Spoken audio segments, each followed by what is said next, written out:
BBC News with Gavinda Gill.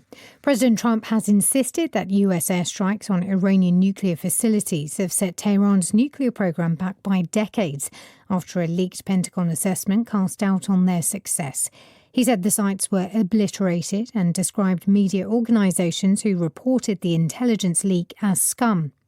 The Iranian parliament has voted to suspend cooperation with the United Nations nuclear watchdog after the 12-day war launched by Israel.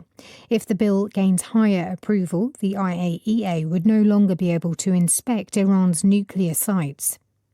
The head of NATO has said he expects unanimous agreement on a big rise in defence spending at today's summit in the Netherlands. Mark Reuter said the situation where America carried too much of the burden of collective defence would end. Thousands of Kenyans have rallied across the country to commemorate dozens of people killed in huge anti-tax demonstrations last year.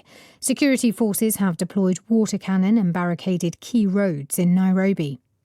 The Zambian government has filed an urgent court case in a South African court seeking to stop the planned burial of former President Edgar Lungu, who died earlier this month. The government's in dispute with Mr. Lungu's family over his funeral arrangements. Dozens of former detainees have described being mistreated in Taliban custody in Afghanistan. In interviews with a human rights group, many said they'd been unlawfully detained and tortured for working with the previous government or advocating for women's rights. Vietnam is removing the death penalty for 8 offences from the start of next month. Life imprisonment will now be the maximum sentence for crimes including espionage. A US commercial space mission has set off towards the International Space Station.